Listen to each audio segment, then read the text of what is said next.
Beware the stare of Mary Shaw. She had no children, only dolls. And if you see her in your dreams, be sure you never, ever scream. She's here. Hello, boys and girls, witches and vampires, goblins and ghouls, and welcome to the nightmare. Hi, guys. Welcome back to Don't Mess with Jess. Today we're going back to 2007 to talk about a film that not only gave us a fear of ventriloquist dummies, but also of silence itself. We're talking about James Wan and Leigh Whannell's Dead Silence. Now, most people know these two from the Saw franchise, but Dead Silence was their attempt at a classic Hammer horror style ghost story. It's got fog, a cursed town, and more puppets than a nightmare workshop. But did you know this movie was almost a completely different beast? So let's dive into the lore. This was actually the second film James Wan and Leigh Whannell made starring Donnie Wahlberg, with the first one, of course, being Saw 2. He plays Detective Lipton, and honestly, the dynamic between him and the lead in this film is very good. The lead, Ryan Quanten, who you might know from True Blood, is one of the best parts of the film.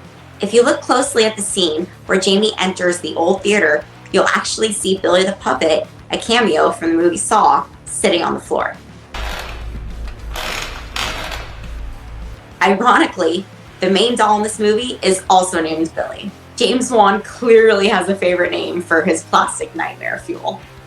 The music for Dead Silence was actually composed by Charlie Clouser, a member of 9 Inch Nails, before he composed the iconic theme for the Saw movies.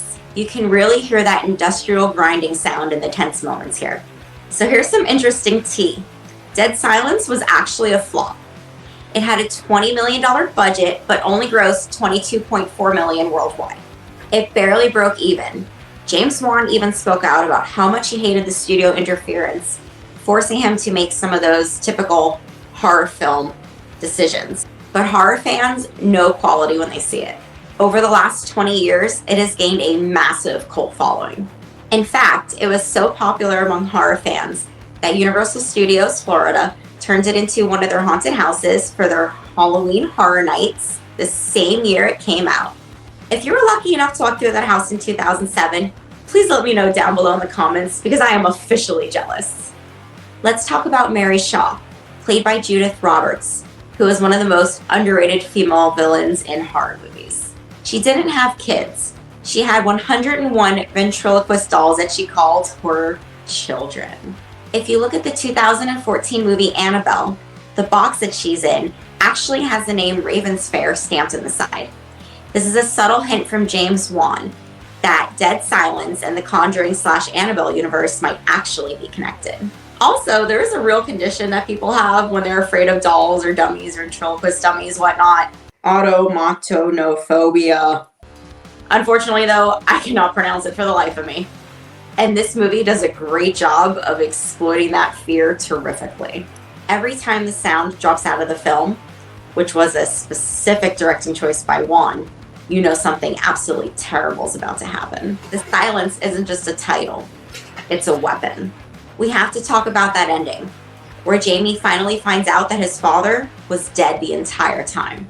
He was hollowed out and turned into a dummy by his stepmother Ella, who was actually possessed by Mary Shaw.